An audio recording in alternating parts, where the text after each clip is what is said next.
Okay, it looks like pretty much everybody is out of the waiting room and in the webinar. I think we got everyone here. Okay. So, hello friends. Welcome to the 62nd webinar on the Secret Doctrine. This webinar series is available on makara.us under the subheading Moria Federation webinars, then webinar series in progress. All episodes of this, the Secret Teachings of All Ages, and the Treatise on Cosmic Fire series are also available on YouTube. Just do a search for Francis Donald and the webinar series that you'd like to view. So you can register for any of these webinars on the homepage of moriafederation.com, and it's up here in the upper left corner. This month in Old Diary Leaves, we learned that the constant psychic attacks on HPB over the previous year had brought her near to death, forcing her resignation from her role as correspondence secretary for the Theosophical Society. And that was followed by her return to England.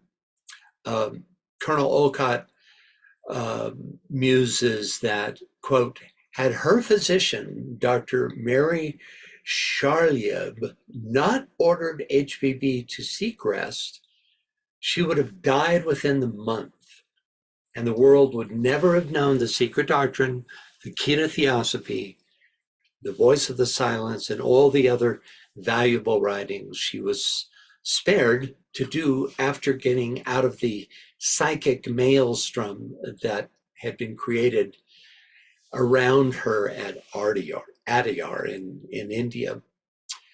So rescued just in time. Her master also had a lot to do with keeping her alive long enough to write these. Basically, the work that she came into incarnation to do. So anyway, after HPB's departure for England, Colonel Olcott had an amazing meeting with a Hindu astrologer, which is our Old Diary Leaves segment for this month. Can we get a reader, please? On the Good Friday of that year, 1885, I had had an interview with a Telugu Brahmin astrologer, the possessor of a palm leaf copy of that wonderful old book of prophecies, the Bhima Grantham, who had greatly astonished me by his readings in that volume. In the Theosophist for May 1885, volume 6, number 8, will be found my account of it under the title Indian Sibylline Books. As prophecies acquire no value until their fulfillment, but after that become most important as proofs of the predictive faculty in man, my habit is to put on record all I hear of this sort, so that they may be cited at the proper time. That is why I published the revelations of Telugu Brahman at this time. As the 13 years have now passed since then, it will be interesting to turn back to that number of the Theosophist and see what he foretold and how he did it. Several friends of ours told us that they had heard and read out of one of these ancient Olas accurate details of their own lives and prophecies about their affairs, which had been literally fulfilled. They had also been allowed to verify the astrologer's readings by consulting the book themselves. Thank you, BL. And new reader, please.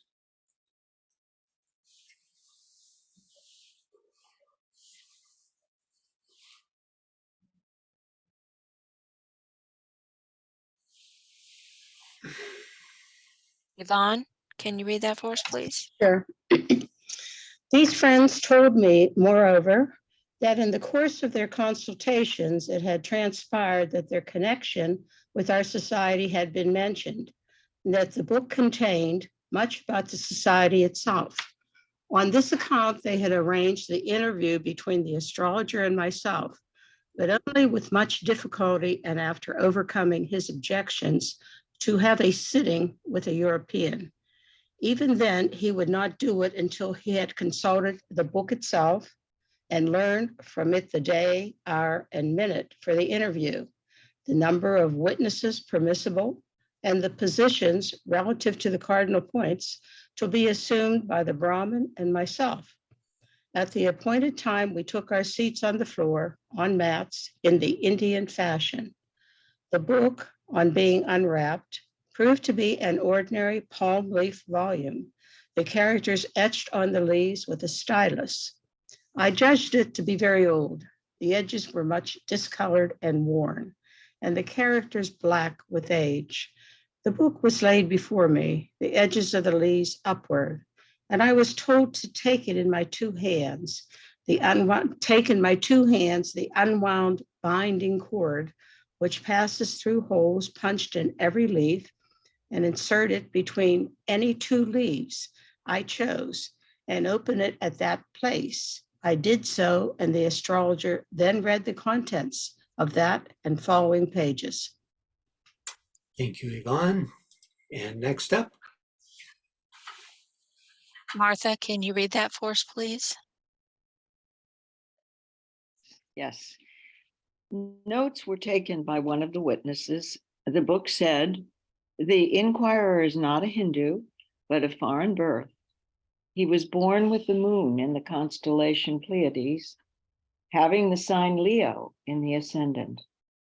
Here follow some particulars of the personal sacrifices which I was said to have made for the public welfare." It then continued, "With a colleague, he organized a society for the propagation of esoteric philosophy, Brahma Jnanam. This colleague is a woman of great power, Sakti, high family, and like himself, a foreigner. Though born so well, she too gave up everything, and for 30 years has been working in the same direction. Yet her karma is such as to compel her to endure great trouble and anxiety. And she is hated by her own kind, the white race, for whom she has worked so hard." It then spoke of two white persons who had been most friendly, but had turned about, published bad stories about her, and tried to make the public doubt the genuineness of our movement. Quote, "Many phenomena have been shown in connection with the society," unquote, it went on to say, "and letters received by the founders from their teachers have been injudiciously made public. This has been the cause of all the present trouble." So this is one of the letters. Next up, the last one. Vivian, can you read that, please? The prophecy then followed that our society would survive me by many years, and to my surprise, for the two friends present were not aware of it any more than the astrologer, the book told about a private meeting of myself and others held the day before with the subject of our discussion, and prophesied the issue correctly. "The society," said the book, "is now passing through a dark cycle, which began 7 months and 14 days ago, and will last 9 months and 16 days more, making for the whole period 17 months exactly. Counting backward from the date of the interview, we come to the time in 1884 of the attack of the missionaries upon HPB, which goes to the book's credit, and tracing forward in the light of events, the prophecy as to the passing away of the society's dark cycle and the beginning of a brighter one, we find corroborated. For my Indian tour of 1885, which proved a very great success, added 17 new branches to our roll, which certainly was not to be anticipated by either the astrologer or my two Hindu friends, who brought him to me. That dark cycle of 1885 was a more serious crisis than any we have traversed since, even that of the judge succession, for the society was not then as impregnable in its organization, the numerical strength of its membership or its geographical distribution, as it was when the great blow was struck at its life by its quondam, and I can't quite read that, I'm afraid. Vice president across the Atlantic. Thank you. Okay, so interesting, have this predictive astrologer using this form. Where is it? This type of very old book of palm leaves, and it's almost tarot-like in that the person that is the subject of the prediction themselves, like in this case, Colonel Olcott, actually chooses two leaves and then puts this cord through them, and then that is it's like choosing tarot cards, and then the astrologer actually interprets it. It's pretty. I'd never heard of anything quite like that. So, okay, Francis? Yeah. I just wanted to say Greg has typed in the messages that it is interesting to know that HPP was faced with racism, not the kind of root race, but subrace stuff, being white as she was. Yeah, and a lot of that prejudice rose out of the fact that she was colorblind in her spreading of the word. So, they were incredibly popular and effective all through India and Ceylon, Sri Lanka, right? In fact, Colonel Olcott even had a postage stamp made after him, and a holiday in Sri Lanka named after him, because of their work with bringing back Buddhism and fighting off the missionaries. And that's why the quote unquote white people of her time were, there were so many that were working against her. Now, many others were not. It's just that for the most part, their enemies were of the white race. Did I see Yvonne's hand? Yes, go ahead, Yvonne. I just wanted to add to that when Atlantis was going down, one of the times the higher initiates were told to leave. They knew what was going to happen. And one of the places they went to was Sri Lanka. Sure, I can't. Oh, yeah. Yeah, and India. Yeah. That's what I'm to say. I don't know how to say it. Sri Lanka. Yeah. Sri Lanka is how you say it now. In the old days, it was Ceylon, but it became Sri Lanka. No, that's not right. Ceylon? No, is that right? No, I'm not sure. But it is now Sri Lanka. I think Ceylon was Burma. Well, anyway, I'm not sure about that. No, it says Ceylon. I mean, I just looked it up. Yeah, okay. Sri Lanka was called Ceylon. Okay, good. Okay, last month we took a look at the contrasting views between science and the ageless wisdom on astronomy, which introduced the concept on the ageless wisdom side of cyclic evolution, which of course science doesn't accept. We then considered the true nature of matter, of soul substance, and the nature of Fohat.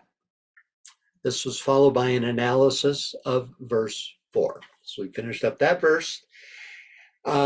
We then began reading the introduction to the upcoming interim section entitled A Few Early Theosophical Misconceptions Concerning Planets, Rounds, and Man.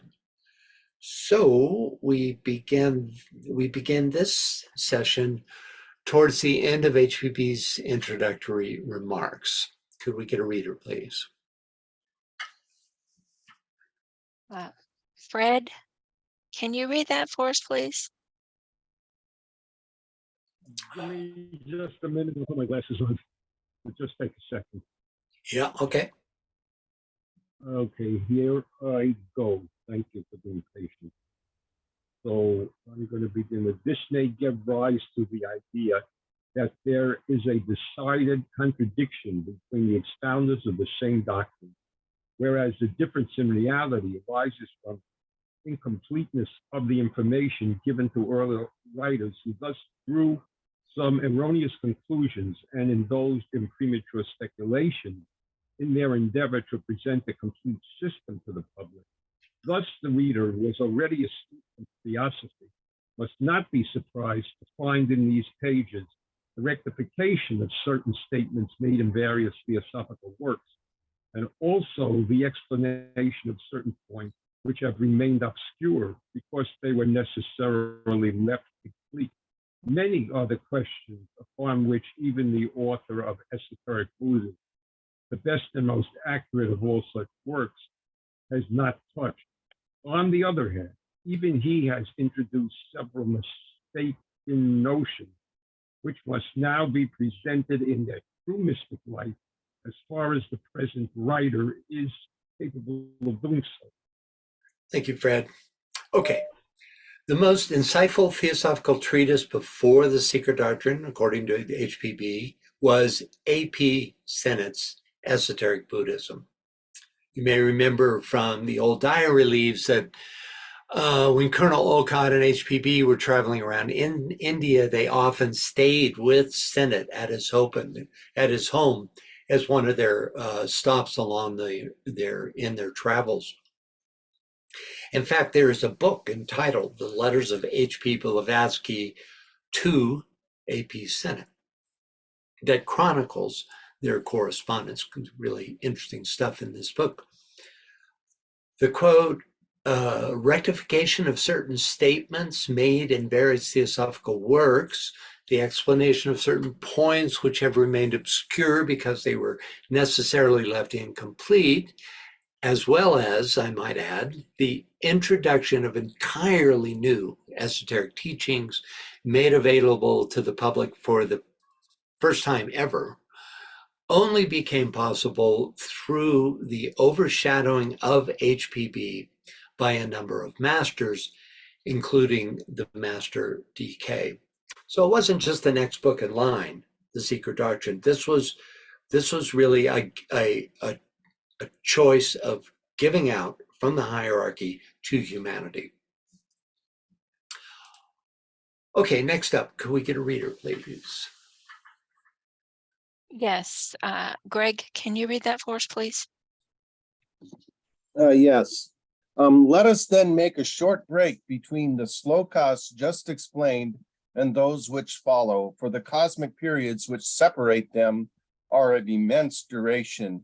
This will afford us simple time to take a bird's eye view of some points pertaining to the secret doctrine, which have been presented to the public under a more or less uncertain and sometimes mistaken light. Thank you, Greg. Okay, a bit of humor in her observation that the immensely long, this is not a book known for its humor, right? But we get just a tad here in her observation that the immensely long period represented by the interval between verse 4 and 5 will, quote, afford us ample time to take a bird's eye view of some points pertaining to the secret doctrine. This short paragraph and the explanatory sections that follow seem particularly aimed at the theosophists of HPB's time. She describes this interlude as, quote, a short break between the slokas, but in fact, it consists of two subsections, together comprising 39 pages. So, we're going to be here for a while. So let's dive in. This is the beginning of the first paragraph of this first subsection, so we're, for the time being, out of the stanzas, and this is it's going to take us many months as this interlude between the stanzas. So if we could get a reader, please. Robert, can you read that for us, please? A few early theosophical misconceptions concerning planets, rounds, and man. Among the 11 stanzas omitted, there is one which gives a full description of the formation of the planetary chains one after another, after the first cosmic and atomic differentiation had commenced in the primitive acosmism. It is idle to speak of laws arising when deity prepares to create, for A, laws, or rather law, is eternal and uncreated, and B, that deity is law, and vice versa. Moreover, the one eternal law unfolds everything in the to be manifested nature on a sevenfold principle. Among the rest, the countless circular chains of worlds composed of 7 globes graduated on the 4 lower planes of the world of formation, the 3 others belonging to the archetypal universe. Out of these 7, only one, the lowest and the most material of those globes, is within our plane or means of perception, the 6 others lying outside of it and being therefore invisible to the terrestrial eye. Thank you, Robert. Okay, first up, among the 11 stanzas omitted, there's one which gives a full description of the formation of the planetary chains, one after another, after the first cosmic and atomic differentiation had commenced in the primitive acosmism. That's just one stanza. So 11 stanzas is almost twice the amount of material that we've so far covered.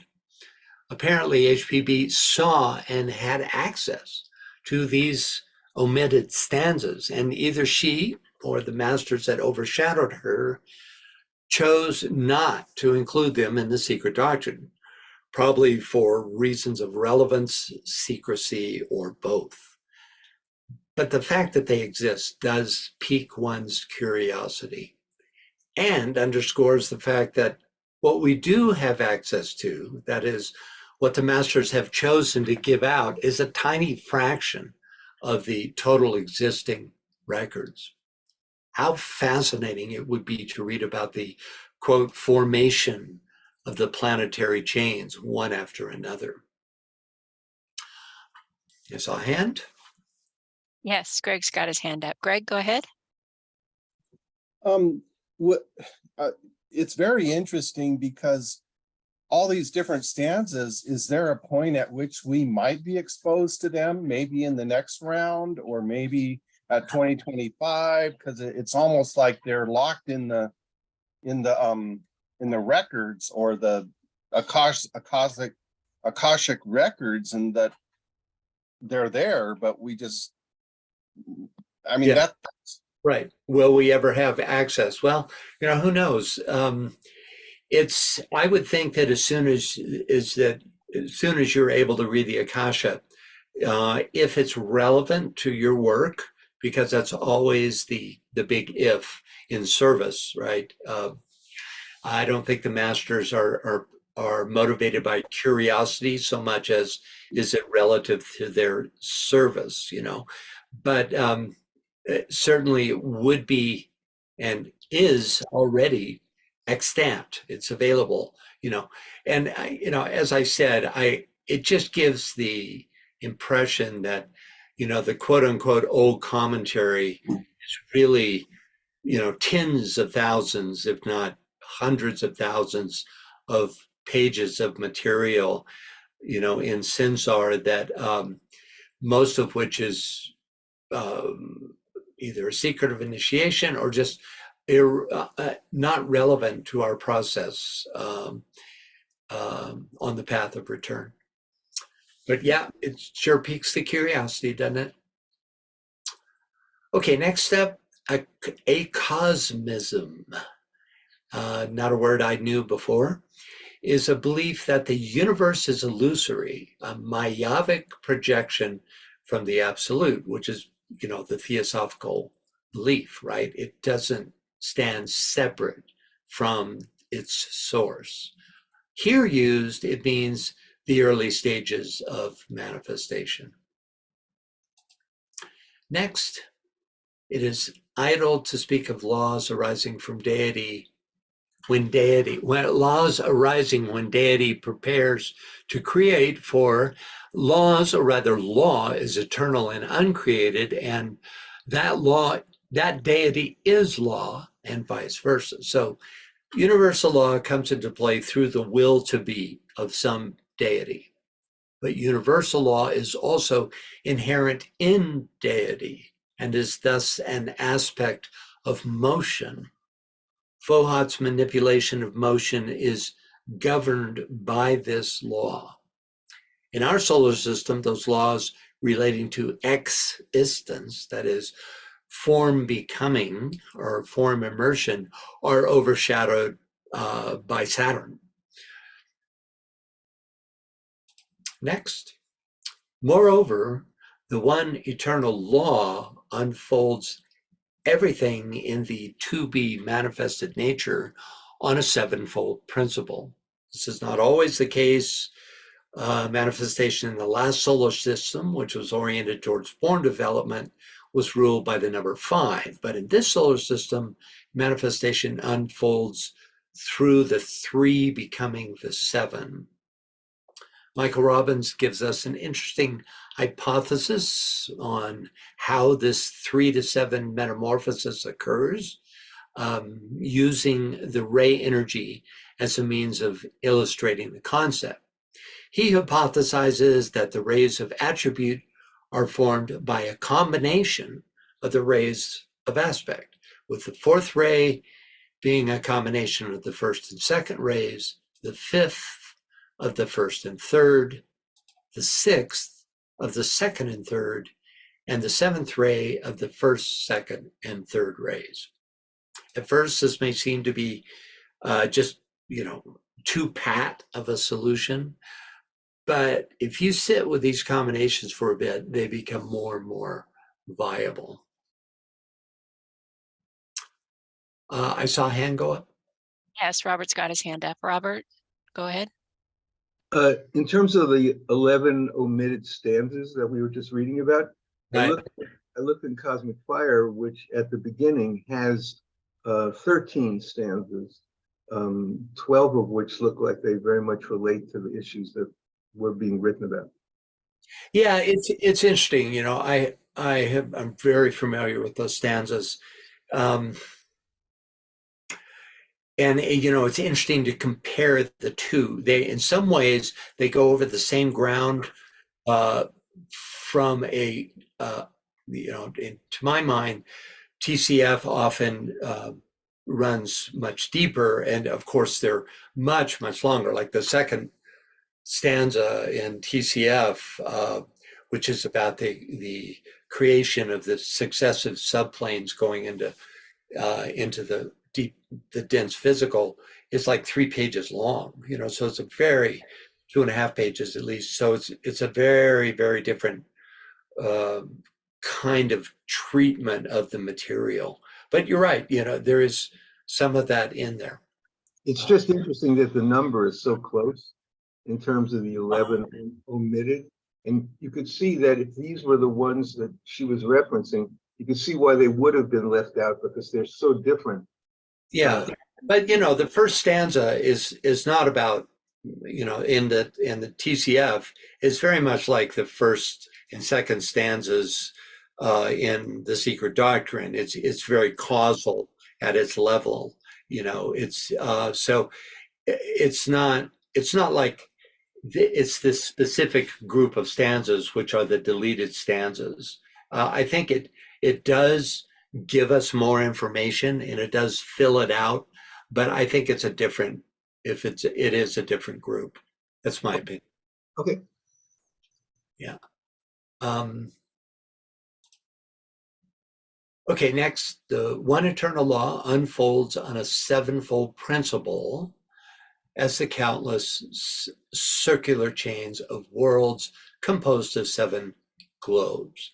So here's an illustration from TCF of the 7 chains that make up the Earth scheme. Notice that Each of the 7 chains has 7 globes, but that the size and interconnecting geometry of these globes varies from chain to chain, with only the 1st and 7th chains being somewhat similar, though this may be a blind for some unrevealed geometry.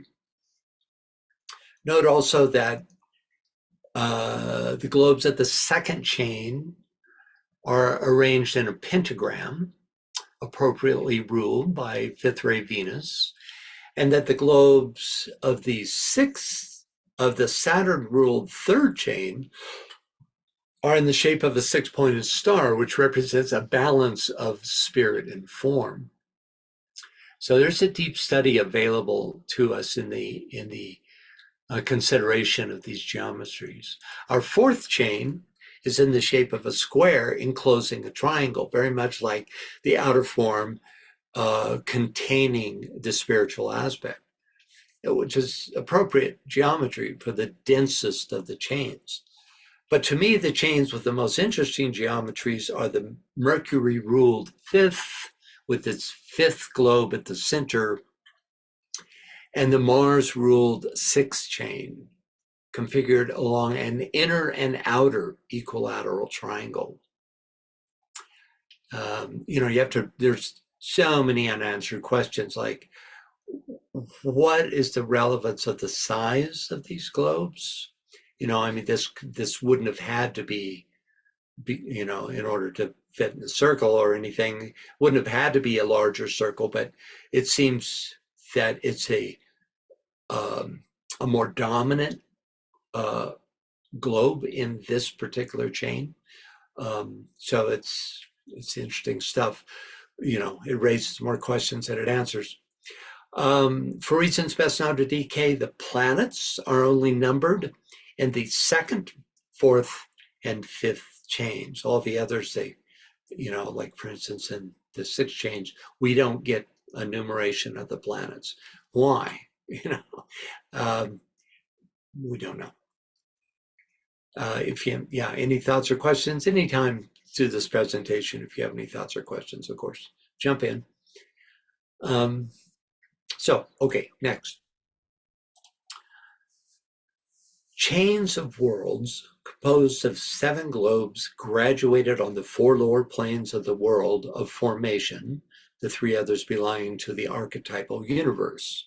It's just a phrase. Here's a simple map of the descending and ascending arc of the 7 globes on the, quote, 4 planes of the world formation.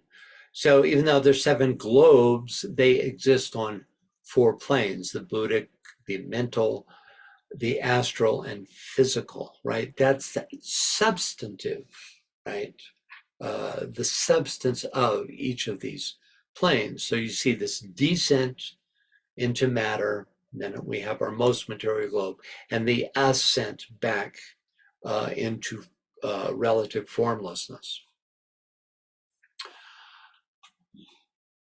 Next, out of these 7, only one, the lowest and the most material of those globes, is within our plane or means of perception. The 6 others lying outside of it and being therefore invisible to the terrestrial eye. So the one being our Earth, the only one of 7 manifesting on the dense physical plane. Okay, next. Yeah, Francis? Yeah. Okay, just a minute here. Sri Yantra says Buddha was said to have come back from the 6th chain Mars to the 4th Earth to assist a remedial situation.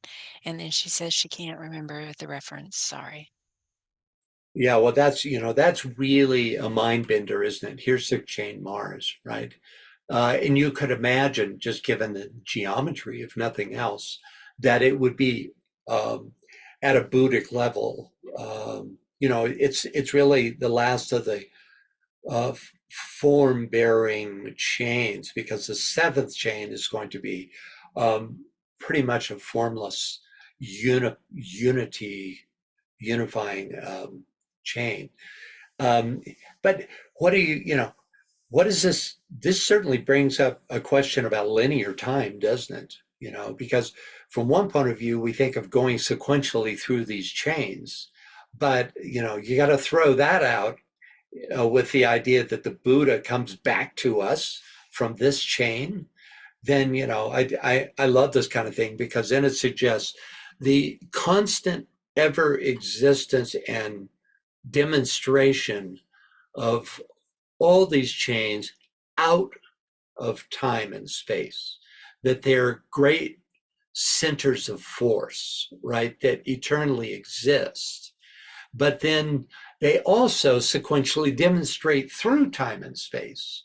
So, if what you're saying is correct, that the Buddha came from, I mean, I don't mean to suggest that your reference isn't correct, but if it is indeed correct, if the Buddha did come from this, then it would be from the 6 Mars chain.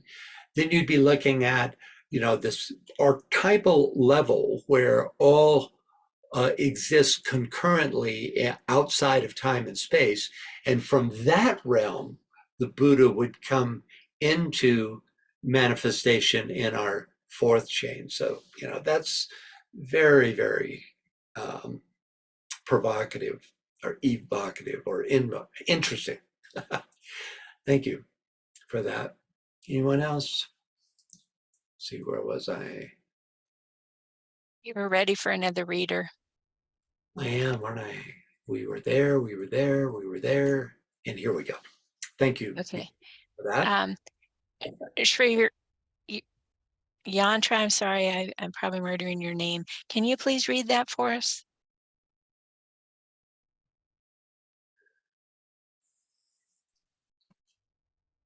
Can you hear me? Yes. Yes. If you would, please. Every such chain of worlds is the progeny and creation of another, lower and dead chain. Its reincarnations, so to say. To make it clearer, we are told of the planets, of which 7 only were held as sacred, as being ruled by the highest regents or gods, and not at all because the ancients knew nothing of the others. That each of these, whether known or unknown, is a septenary, as is the chain to which the earth belongs. See esoteric Buddhism. For instance, all such planets as Mercury, Venus, Mars, Jupiter, Saturn, etc., or our Earth, are as visible to us as our globe probably is to the inhabitants of the other planets, if any, because they are all on the same plane, while the superior fellow globes of these planets are on other planes quite outside that of our terrestrial senses. And a footnote, many more planets are enumerated in the secret books than in modern astronomical works. Thank you. Okay, so first, every such chain of worlds is the progeny and creation of another lower and dead chain. It's reincarnation, so to say. So the arrows in this illustration indicate the life wave of the earlier and thus lower moon chain, transferring its life wave to the earth chain. As with the globes, this transfer strips the life from the previous chain in a particular sequence, which will be outlined in this section. Next, to make it clearer, we are told of the planets, of which 7 only were held as sacred, as being ruled by the higher regents or gods, and not at all because the ancients knew nothing of the others. That each of these, whether known or unknown, is a septenary, as is the chain to which the earth belongs, see esoteric Buddhism. So there are 7 sacred planets ruled by the, quote, highest regents or gods, which are the planetary logi. And each of these planetary schemes is made up of 7 chains, we're here told, 7 rounds and 7 globes. Though itself not a sacred planet, our Earth scheme also consists of this septenary division. The footnote, which references, and not at all because the ancients knew nothing of the others, tells us that many more planets are enumerated in the secret books than in modern astronomical works. So the ancients didn't choose the 7 sacred planets because they only knew of the existence of 7 planets. In fact, we learn in the footnote they knew of many more planets than are known to modern astronomy. This would include invisible planets such as Vulcan. DK confirms the existence of many additional planets in our solar system, made up of etheric or even more tenuous grades of matter, the most notable being Vulcan. Next. For instance, all such planets as Mercury, Venus, Mars, Jupiter, Saturn, etc., or our Earth, are as visible to us as our globe probably is to the inhabitants of the other planets, if any, because they are all on the same plane. So HVB here tells us that our Earth is as visible to the inhabitants of other visible globes as those globes are to us, because all these globes exist on the physical plane. But this begs the question, since we know that the inhabitants of these globes are most probably not in dense physical bodies. I mean, we can't see through the clouds of the gas giants, but we might assume that if they are in dense physical bodies, it's like nothing that we can imagine being able to survive in such an atmosphere. So, conditionally, we might say that most probably not incarnate in dense physical bodies. So given this condition, can they, quote unquote, see the Earth? And next, while the superior fellow globes of these planets are on other planes quite outside that of our senses. So the superior fellow globes include all except the physical D globe D, of each of these planets, which, because they exist in astral, mental, and higher planes of substance, are invisible to our physical senses. Of these globes, A, B, and C, here shown, are involutional, whereas E, F, and G are evolutional. Thus, these 3 are superior not only in substance, but also in consciousness, right? Okay, next up, can we get a reader? Andrea, can you read? Oh, Yvonne's got her hand up. Yes, Yvonne. I have a question. So the higher planes, these beings on the higher planes can see us, but we, since our consciousness is slower, can't see them, right? Well, no. What she was saying is that like planes see on like planes. So dense physical, actually, she didn't even go that far. She just said that, if there are dense physical beings in our solar system, they would be able to see our Earth. But we know now much more than they knew in the 1880s that this is very unlikely that there are any that the humanities of those other planets are not in dense physical incarnations. So Well, are they more evolved than we are? And if they are more evolved, does that give a case for extraterrestrials? Yes, there are life on other planets, extraterrestrials. They can see us, but they're more evolved than we are, so they're not going to kill us. well, hold that thought. That's a good idea. Yeah. I mean, how do we know? As soon as you move off to the terrestrial model, for instance, these higher stages materially are not necessarily higher in consciousness. The first root races, which were the lunar petries, the lunar ancestors, also were mostly Yeah, I Orient- forgot that part. I forgot that part. That's right. I forgot that. They're involuting. The other ones are evoluting. So you could be on one of these materially higher planes of consciousness or substance, but not be of higher consciousness. So, there's mostly we just don't know. We can speculate given what material we have. Like, your idea that, well, if they're more evolved, can they see us even if they're not in physical bodies? Well, it's an open question, isn't it?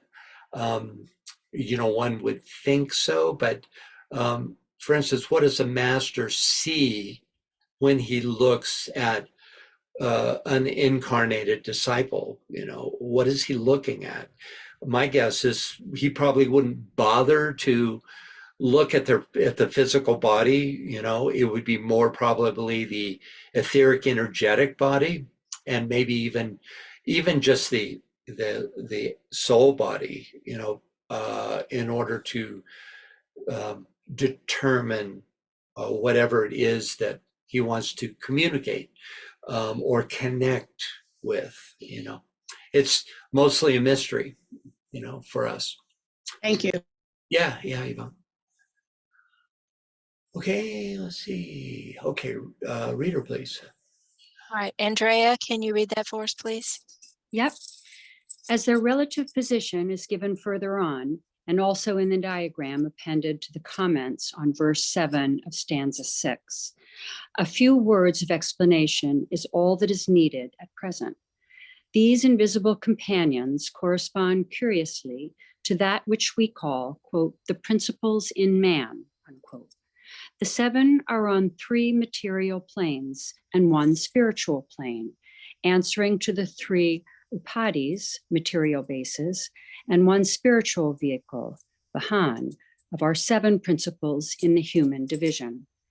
If, for the sake of clearer mental conception, we imagine the human principles to be arranged as in the following scheme, we shall obtain the annexed diagram of correspondences.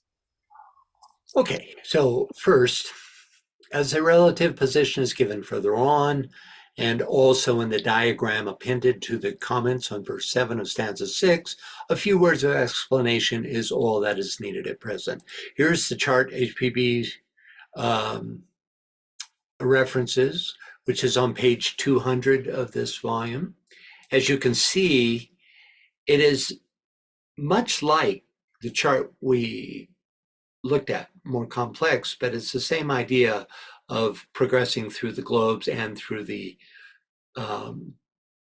planes, right? The only difference being that the globe D is like a dropped globe out of this system, of A through G, which is in itself kind of interesting. But it also has correspondences to the Sephiroth of the Kabbalic tree of life. You can see here, that for instance, this A is considered the state of Geburah, and B of Hod, right? And so that's going to be real interesting when we get to page 200, to make these correlations, bring in the philosophy of the tree of life and see how it applies to these globes. Should add a lot of understanding on both sides, right? But not now, because she just is mentioning this in passage. We'll when we get to it in the text, we'll do a fuller exploration. Next, these invisible companions correspond curiously to that which we call the principles in man. The 7 are on, I go on here. The 7 are on 3 material planes and 1 spiritual plane, answering to the 3 upadis, material bases, and 1 spiritual vehicle, vahan, of our 7 principles in the human division. So since the ideas here described are illustrated in the chart that follows, let's finish the paragraph.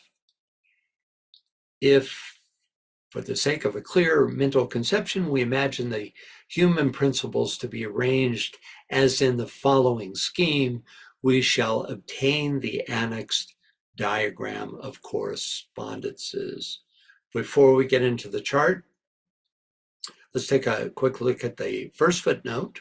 Quote, as we are proceeding here from universals to particulars instead of using the inductive or Aristotelian method, the numbers are reversed. Spirit is enumerated first instead of seventh, as is usually done, but in truth ought not to be done.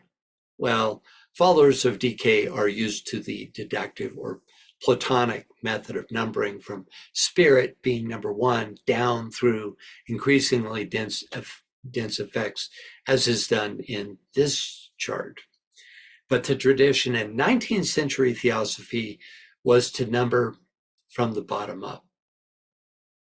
The second footnote shown under the chart right here gives the Sanskrit names for the human principles, which I've transferred up into the chart in this blue-gray font. Unique to this chart is the corresponding relationships between the human principles and the globes of a chain, with buddhi, or spiritual soul, relating to globe 1, or A, kama, rupa, or the vehicle of desires and passions, relating to globe 2, prana, which HPB here calls the astral body or body of life, but is actually the etheric body. You know, these terms don't always line up. Relating to globe 3, the sthula sharira, or physical body, relating to globe 4, or D. Then on the ascending arc, the linga sharira, which in DK's theosophy is the astral body, relating to globe 5. Manas, or human soul, relating to globe 6, and finally Atma, or spirit, relating to globe 7. Hopefully nobody got a nosebleed. Any thoughts or questions about this? These correspondences have to do with the 7 progressively more tenuous stages of matter. They're not meant to suggest that the inhabitants of these globes possess the states of consciousness listed. I was talking to Yvonne about that a bit earlier. For example, even though globe 1 is made of Buddhic substance, this doesn't mean that its inhabitants have a Buddhic level of consciousness. If so, it's a purely unconscious conditioning influence. It's not an aspect of their consciousness. And yet, as I mentioned before, on the ascending arc, the consciousness of both globes and the human kingdom is best served by the tenuity of the planes on which they progressively manifest. In other words, it becomes literally a function of consciousness. A few additional points. Note that HPV states for the 4th globe D, our Earth or any visible planet, suggesting that this chart is relevant for other humanities and other schemes in our system. All right. She relates the letter D to our Earth because the planets are usually listed A through G rather than 1 through 7. Also, the progressively thicker lines between the pairs of planets indicate the 4 planes of substance through which the globes descend and ascend. Okay. Wait. Yeah. We've got a question from Leidy here. She says, would 3 descend to 4 and 4 ascend to 5? And what would that mean? So it comes down this way and then goes up this way, right? They don't, yeah. So the final globe, which here is called 1, is actually globe G, is slightly higher in consciousness or spirit. It's pure Atma, whereas the initiating globe, which is number 2 here, begins on the Buddhic plane. And so it goes 2, 4, 6, 7, 5, 3, 1 in this peculiar chart, right? The reason she's doing it is to create these correspondences between the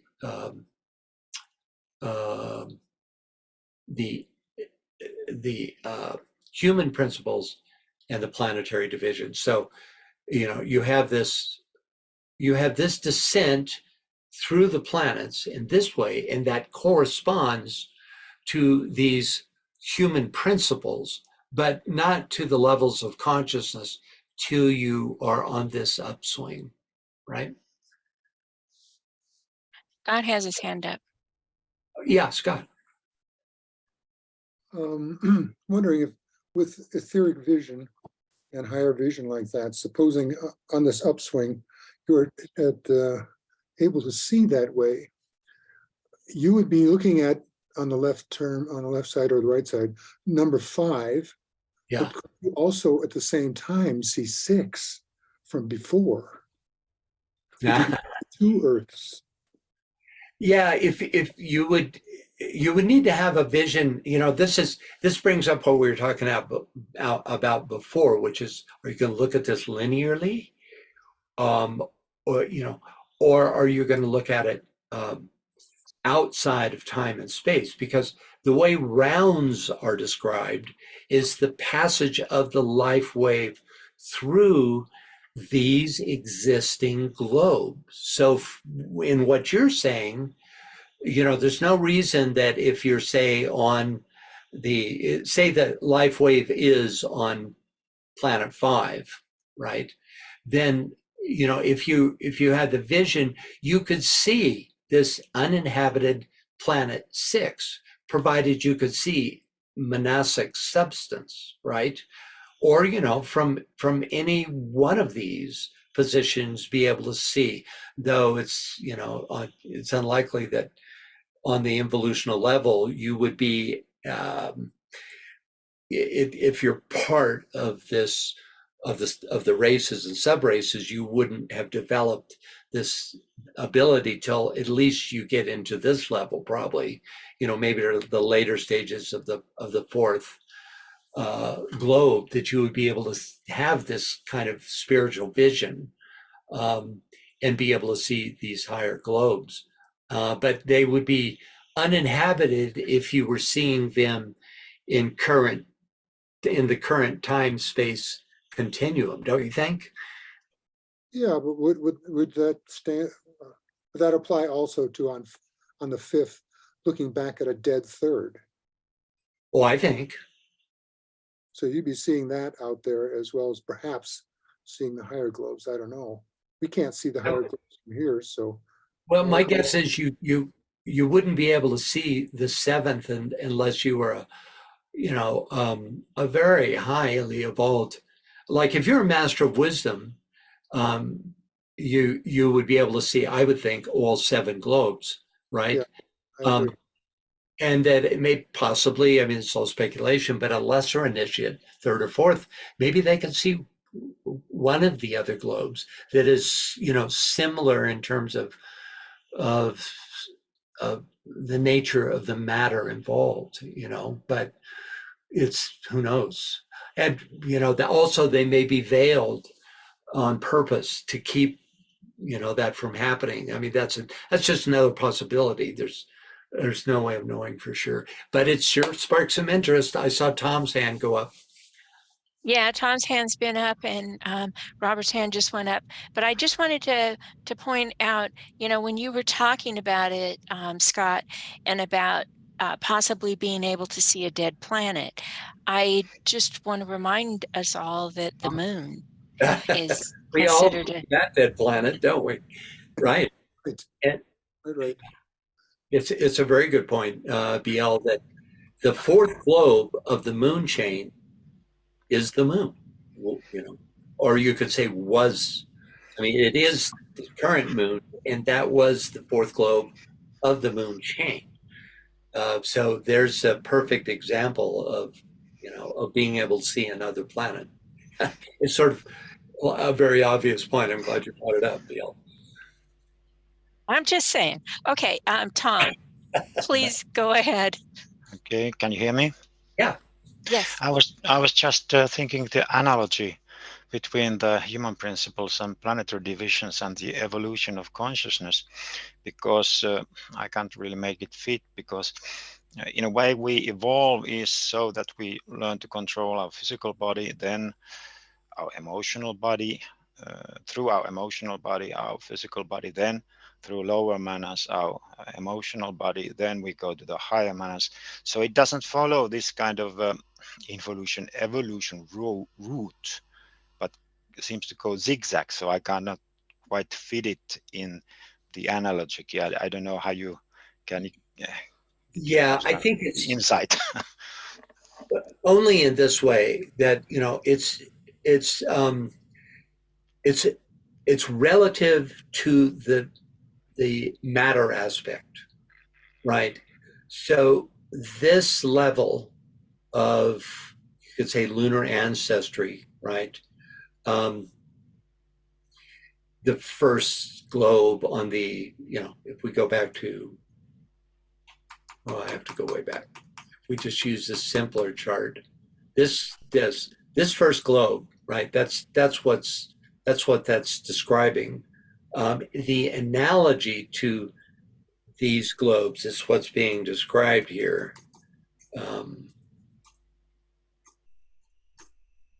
Right. So this is analogous in the matter aspect to this globe.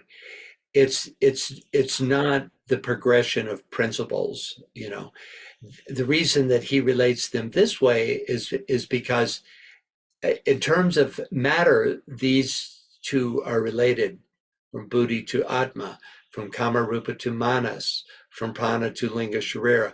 But this chart was only created in order to show the relationship in terms of matter to the planetary division, not in terms of the development of consciousness. Yeah. Okay. Then you have to look at another, and she has those kinds of charts, and we have them as well from DK. The usual indications of the various sheaths. In DK, it goes from the dense physical all the way up to the monadic sheath, right? And there is a first generation theosophical description of that as well, which is different, but very closely related. In fact, we're going to be getting into that in spades in a moment. So, okay, so I won't read too much from this picture. well, I would say just confine it to the analogy she's making, which is a strictly material level, right? Yeah. But these are the substantive planes that are related, not I mean, you can see the consciousness level, here, but that's not the reason for the creation of the chart. Okay, thank you. That's how I read it. Somebody with deeper insight might get something else. Okay, where are we here? Yeah. Robert. Yeah, Robert. Okay, my speculation would be that these charts are deceptively simple. So this question about looking back from 5 to C3, which is dead, all of these globes are multi-dimensional structures throughout time, space. So who is looking at one moment to look back at another moment? These things I think are just giving the broadest of analogy to say that there's a process that's happening here. But questions about what you see from where, I think is it's not supposed to serve that purpose. Yeah, but outside this chart altogether, it's a valid question to imagine that as you gain these higher levels of inner vision, does the existence of these planets present themselves, irrespective of this chart. So when you can see in astral substance, do you see those planets in the solar system as well as those that belong to the third chain that are in astral substance, Well, yeah, again, that's possible, but just look at our planet.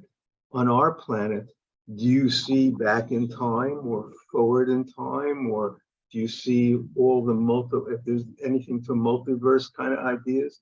Do you see that?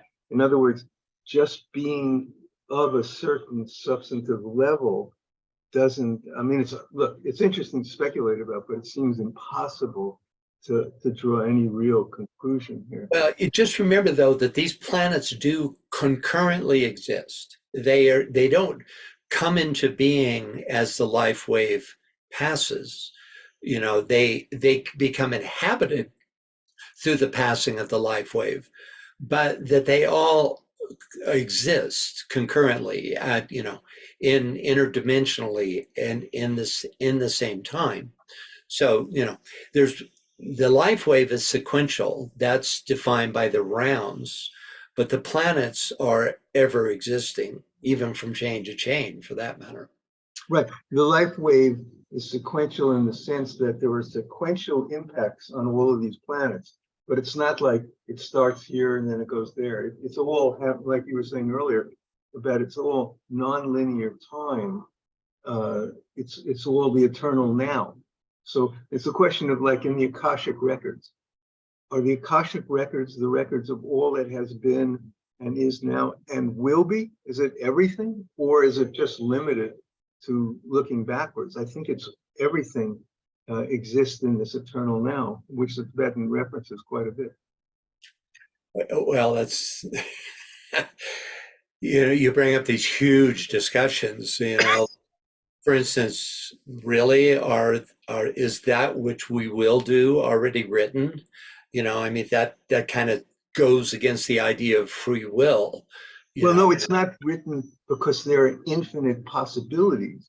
All of these infinite possibilities are on one level already written and are always being rewritten endlessly. Yeah, I would say that, you start, well, then you get into the possibilities under the law of cyclicity or the law of karma, which restricts us to certain possibilities naturally, by the laws of nature, and that so then we have what is seemingly an infinite number of possibilities, but they all are restricted by the laws of our solar system.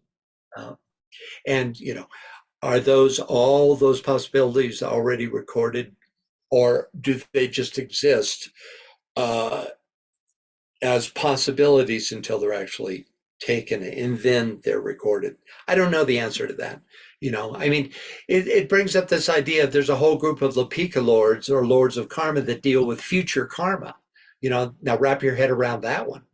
How do you deal with future karma? When you're looking at cause and effect, what's causal in what's the effect in the future? It's, I think this really does get outside of the time-space continuum. Absolutely, yeah. But think of all possibilities. Like, where are you now?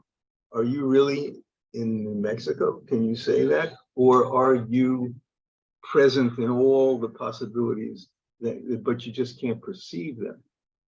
So I think these are multidimensional questions that are, obviously we can't answer them, although they're interesting to think about. Yeah, I'll give you that. That's for sure.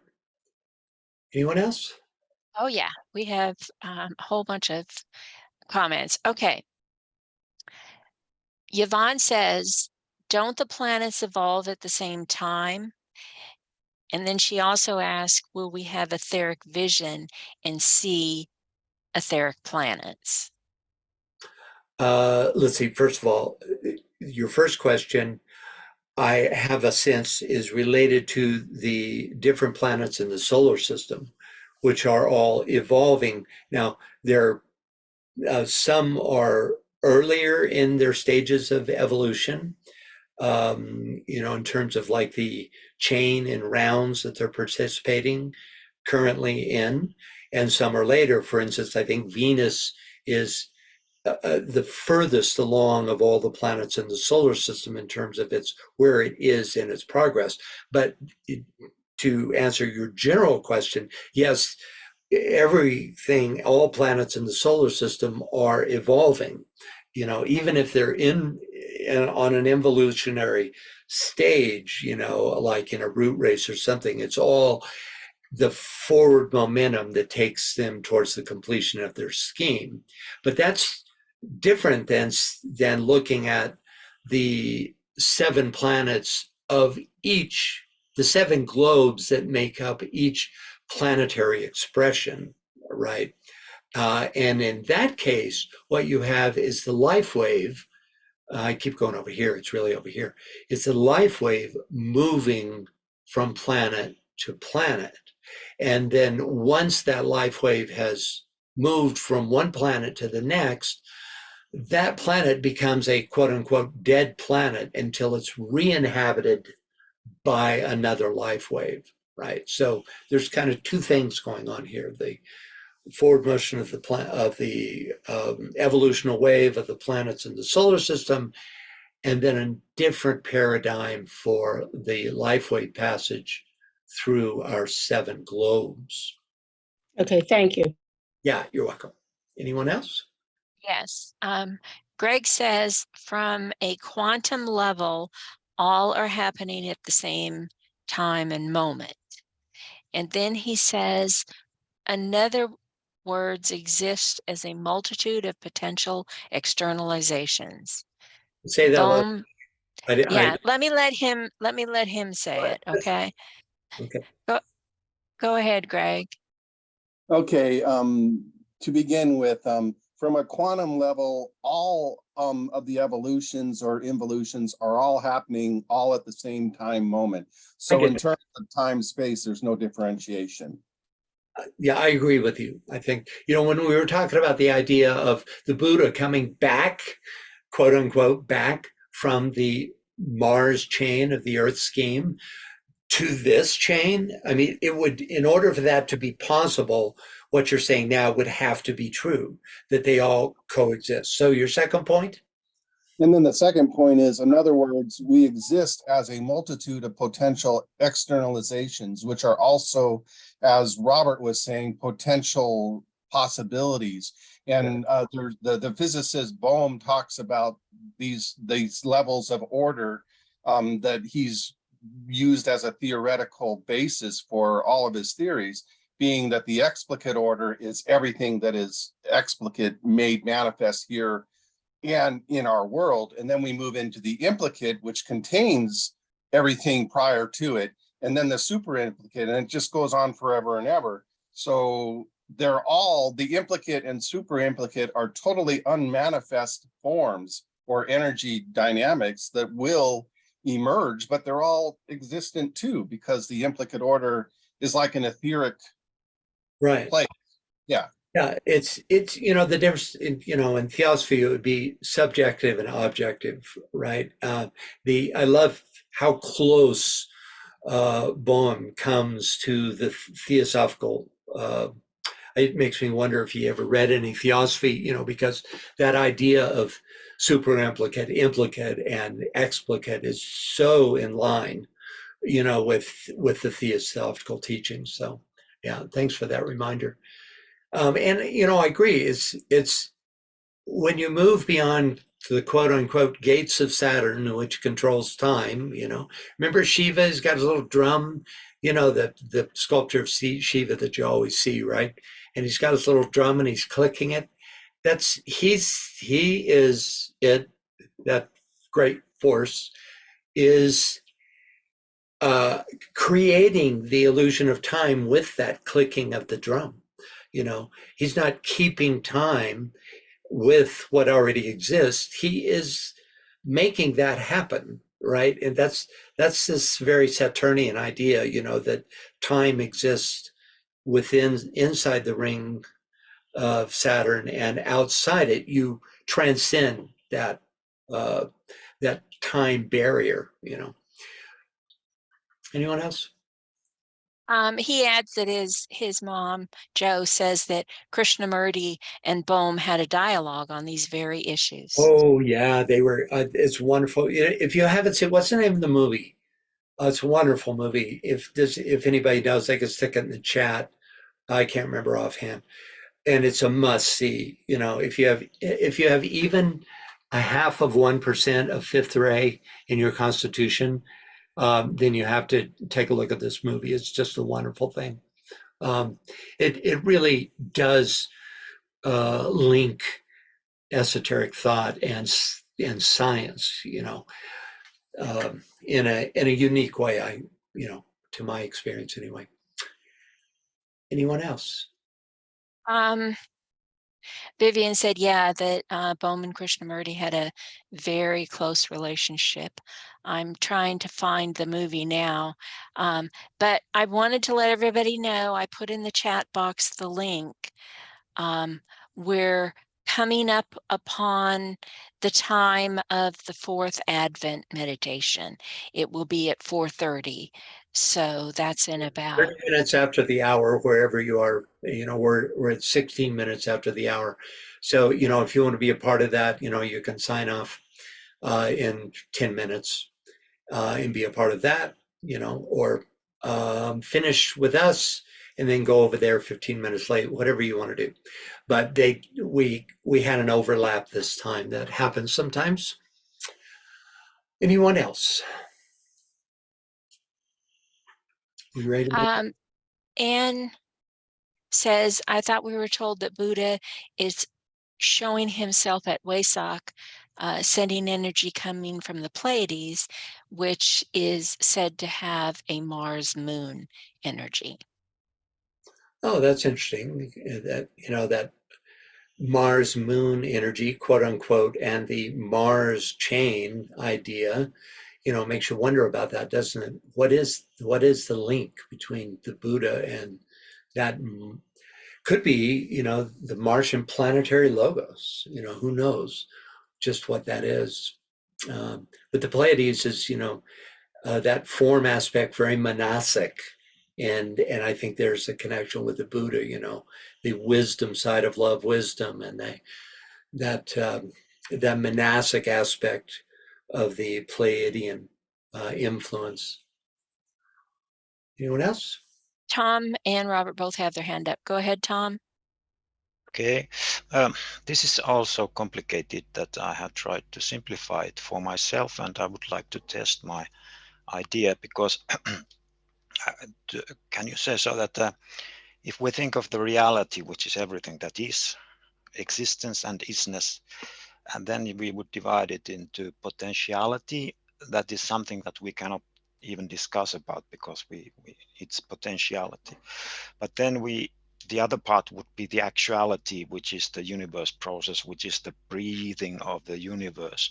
And this breathing is movement, and it cannot go backwards. It is in Right. that way linear because you cannot explain karma without that kind of thinking.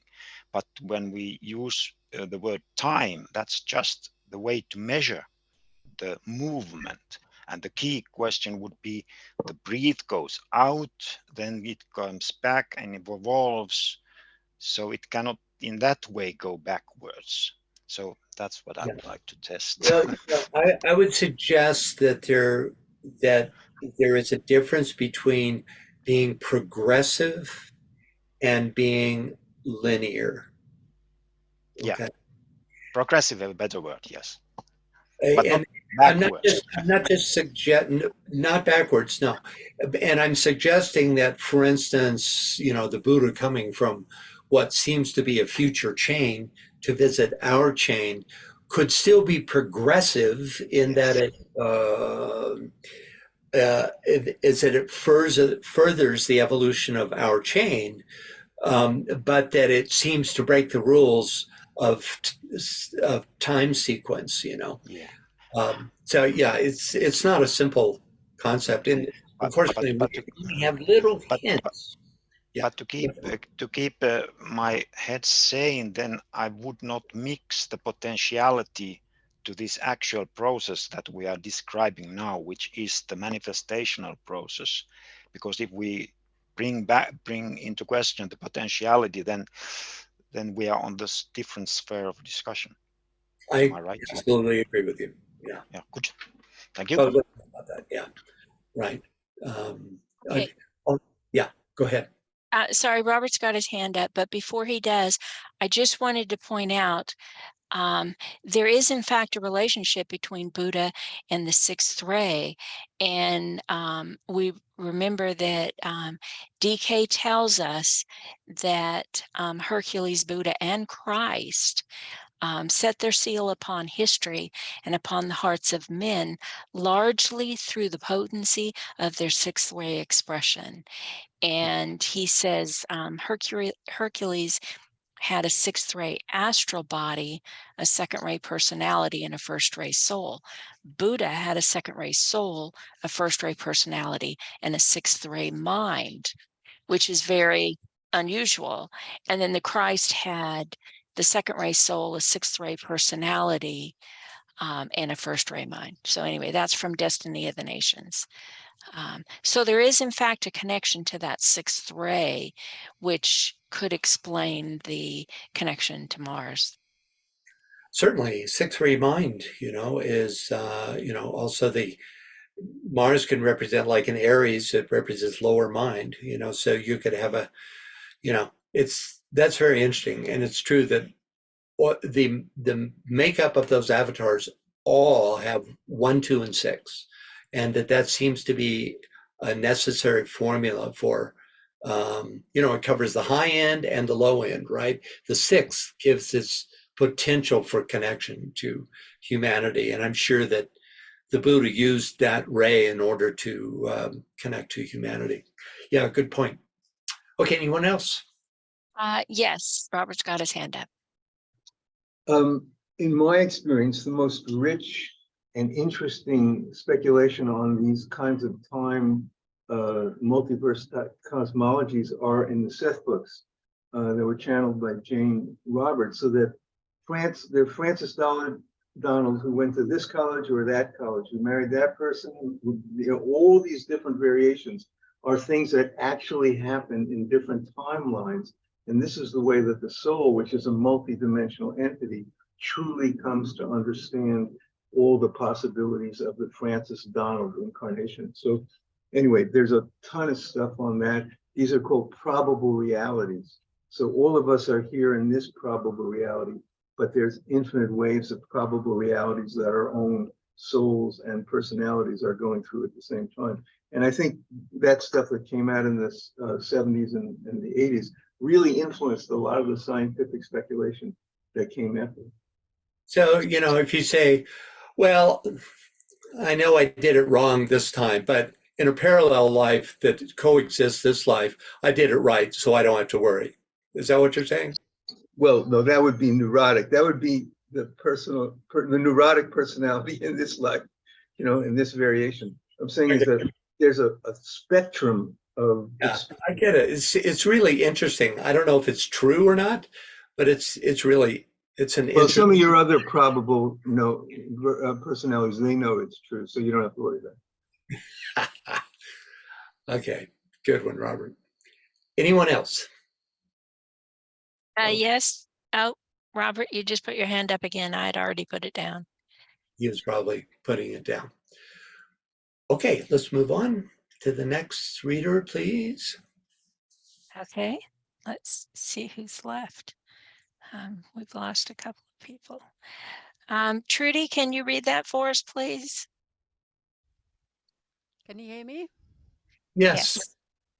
The dark horizontal lines of the lower planes are the upadis in one case, and the planes in the case of the planetary chain. Of course, as regards to human principles, the diagram does not place them quite in order, yet it shows the correspondence and analogy to which attention is now drawn. As the reader will see, it is a case of descent into matter, the adjustment in both the mystic and the physical senses of the two, and their interblending for the great coming struggle of life that awaits both the entities. Entity may be thought a strange term to use in the case of a globe, but the ancient philosophers who saw in the earth a huge animal were wiser in their generation than our modern geologists are in theirs. And Pliny, who called the earth our kind nurse and mother, the only element which is not inimical to man, spoke more truly than Watts, who fancied that he saw in her the footstool of God. For earth is only the footstool of man in his ascension to higher regions, the vestibule, to glorious mansions, through which a moving crowd forever press. Thank you. So we pretty much covered this first statement, which makes the point that the purpose of the chart was the correspondence between human principles and globes rather than a strictly accurate depiction of those human principles. Next, as the reader will see, it is a case of descent into matter, the adjustment in both the mystic and the physical senses of the two, and their interblending for the great coming struggle of life that awaits both the entities. HPB here describes the consciousness aspect as the mystical sense. She suggests that the two entities, human and planetary, are interblended and thus progress together. We know this is true. DK constantly emphasizes the idea that the life of a planet is represented by the life in the cells of its bodies, which is humanity. Also, that descent into matter inevitably results in the struggle of life. The question arises, when considering the consciousness of the globe, as referenced in HPB's chart, are we talking about the anima mundi or what DK calls the planetary entity? Let's take a look at both in order to get a better idea. This is a description of the anima mundi. Can we get a reader, please? Scott, can you read that for us, please? Anima mundi, Latin, world soul, world mother, the divine, spiritual, astral, physical source of emanations, the cosmic generative and animating principle of all beings, the creative third logos in its female aspect. In its highest and intermediate portions, it corresponds to the Alea of Northern Buddhism, and hence to Akasha. It is, in a sense, the seven-skinned mother of the stanzas of the secret doctrine, the essence of seven planes of sentience, consciousness, and differentiation. In its highest aspect, it is nirvana, in its lowest, astral light. When it is said that every human soul was born by detaching itself from the anima mundi, it means esoterically that our higher egos are of an essence identical with it, which is a radiation of the ever unknown, universal absolute.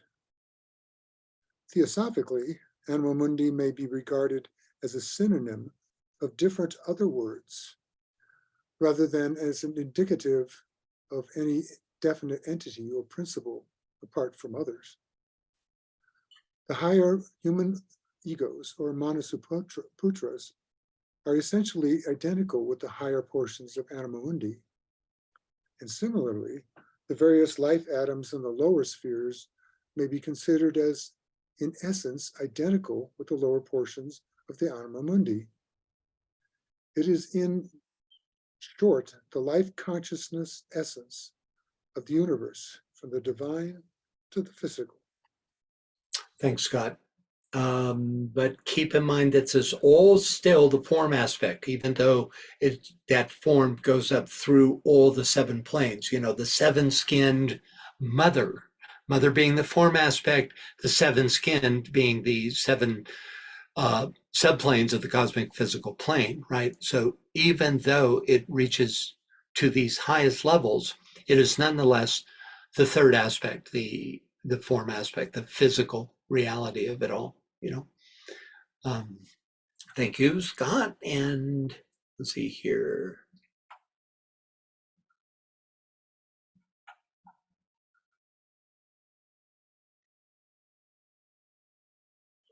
Can we get a reader for this section on just the another very different idea, which is the planetary entity, right? Very different than Tia? the. Go ahead. Sorry. I was going to say, Tia, can you read that for us, please? All the involutionary lives, as earlier pointed out, form the vehicles for the spirit of the planet or the planetary entity, who is the sum total of the elemental essences in process of involution. He holds a position in relation to a heavenly man analogous to that held by the different elementals that go to the makeup of man's three bodies, physical, astral, and mental. And he is, like all manifesting beings, threefold in his nature, but involutionary. Therefore, man and devas, differentiating the devas from the lesser builders, form the soul of a heavenly man. Other lives form his body. The planetary entity is the sum total of all the elemental lives of the lesser builders, functioning as or forming the substance of any particular globe in physical objectivity. Okay, so here we have, you know, those lesser elemental lives, involutional lives that actually form the physical substance, as compared to the anima mundi, which is the still form-based, but reaches all the way up through the seven levels of physicality, right? So which is it? Any thoughts about which level, planetary entity or anima mundi, is being referenced in HPB's chart, you know, over here? We know for sure that it's not referencing the planetary logos, since that great being passed through the human phase of existence in a previous Mahakalpa. Next, yeah. Sorry, we got a comment from Greg, and he says this is also related to the Devic hierarchy. Absolutely, yeah. Well, the Devas overshadow the the lesser elementals that literally form the substantive realm with their bodies. Okay, next up, entity maybe. Oh, by the way, if you wanted to do that fourth Advent meditation, you could still jump over there. It started 3 minutes ago. Okay, so entity may be thought a strange term to use in the case of a globe, but the ancient philosophers who saw in the earth a huge animal were wiser in their generation than our modern geologists are in theirs. Thomas Taylor, in his unique and, to my mind, enlightened style, gives us more insight. Could we get a reader, please? Hence, there must necessarily be a soul and intellect in the earth. So that earth is a divine animal, full of intellectual and animistic essences and of immaterial powers. For if a partial soul, such as ours, in conjunction with its proper ethereal vehicle, is able to exercise an exuberant energy in a material body, what ought we to think of a soul so divine as that of the earth? Ought we not to assert that by a much greater priority, she uses these apparent bodies through other middle vehicles, and through these enables them to receive her divine illuminations? Earth, then, subsisting in this manner, She is said in the first place to be our nurse, our possessing, in a certain respect, a power equivalent to heaven. And because as heaven comprehends divine animals, so earth appears to contain such as are earthly. And in the second place, is inspiring our life from her own proper life. For she not only yields us fruit and nourishes our bodies through these, but she fills our souls with illumination from her own divine soul, and through her intellect awakens ours from its obvious sleep. And thus, through the whole of herself, she becomes the nurse of our whole composition. Yeah. I'm always blown away by Thomas Taylor. He was so clearly an initiate. You know, he lived around the turn of the 18th century, 18th to 19th, that is. And so he existed before any kind of formal theosophy was reintroduced, but clearly has a extraordinarily philosophical understanding. So it seems pretty clear that, Tia, yeah, oh, yeah, sorry, Tia has her hand up. yeah, Tia. Yeah, I'm just intrigued by this whole concept of the anima mundi occupying all the seven sheaths. And then here talking about the partial soul and its ethereal vehicle and its relationship to the monad. Can you just, because it's conceptually a very different way of looking at things. Can you speak about that a little bit more? Okay. So what in this passage are you relating the anima mundi to? I missed that. Well, I'm just saying when we're talking about the anima mundi having he's saying that before we talked about it having occupying the seven sheets, right? Right. The 7-11. But here in this, after the powers period, he says, for if a partial soul such as ours, in conjunction with its proper etheric vehicle, is able to exercise the exuberant energy, blah, blah, blah, blah. So we're very much a very small part, but what is this partial soul referring to? The fact, is that the distinction between because we can only, our soul can only be in the mental plane. It's a vehicle for the monad, correct? But the anima mundi is not restricted by any vehicle whatsoever. Or does it have a vehicle on any of those seven sheets? That's my question. I see. Well, okay. Well, first of all, the partial soul idea is, that you are part of the soul of the planet, and the whole idea of a soul field being, that realm of the human soul as being a unity is very much an aspect of the planet, right? And yet it also is part of the seven skins of the mother, right? Of the sevenfold anima mundi, because the soul is it's a sheath, it's a monadic sheath. It's an intermediary between monad and outer existence, right?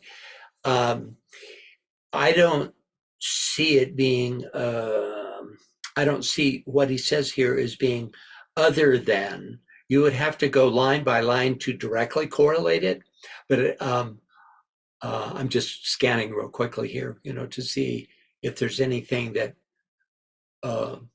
counters the idea of the anima mundi. No, I don't see it. I think it'd take a deeper dive, Tia. I just, because he goes on to say, ought we not to assert that by a much greater priority, she uses these apparent bodies through other middle vehicles. And so my question is about the anima mundi is not restricted to vehicles, clearly, because it's the planet. But I'm just trying to relate it back to, the human soul and the vehicles that it has to utilize, and yet we are part of it. I guess the interrelationship between these two. So, yeah, I see. Okay. So, yeah, nicely rephrased, by the way. So the anima mundi includes all these she's, all these vehicles, right? I mean, strictly speaking, the Akashic is on the second subplane, but the anima mundi includes all the differentiation of energy of each of the seven planes. Whereas these middle principles are any one of those seven could be one of the middle principles. The atmic body could be one of the middle principles. The one most usually described is the soul aspect, on the monastic plane as being the middle vehicle. But in fact, all the seven planes have their vehicles, right? That's it. Thanks. Thank you. Yeah, come over for tea and we'll have a deeper discussion on this. Anyone else?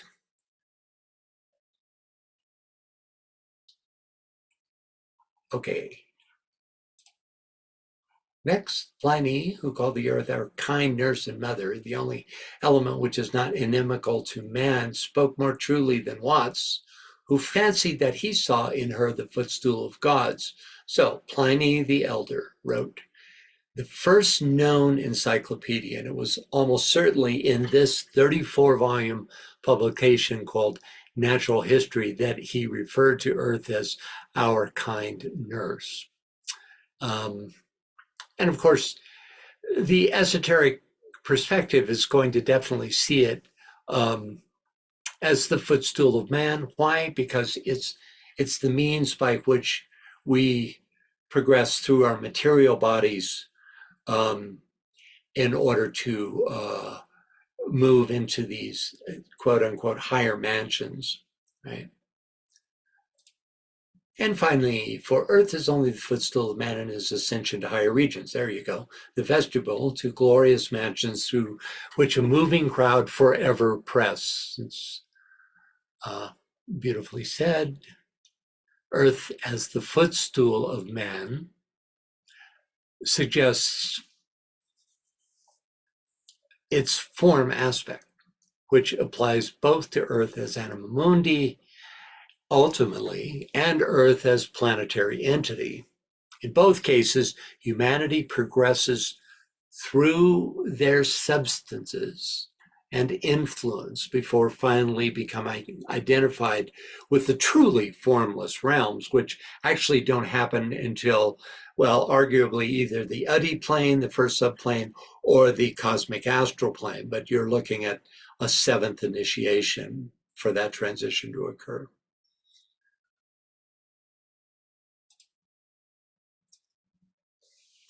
I see a hand.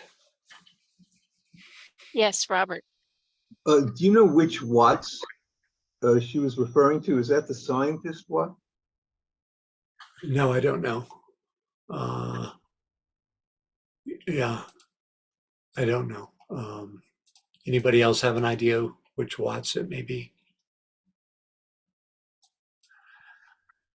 I think that's a good time to pull the plug since we're about to get into a new passage. So we'll start here next time, which won't be till next year. This is actually my last hosted webinar this year. So I hope you all have a wonderful holiday, however that holiday manifests in your culture. And I look forward to being with you on the first, which is going to be a Secret Teachings of All Ages webinar.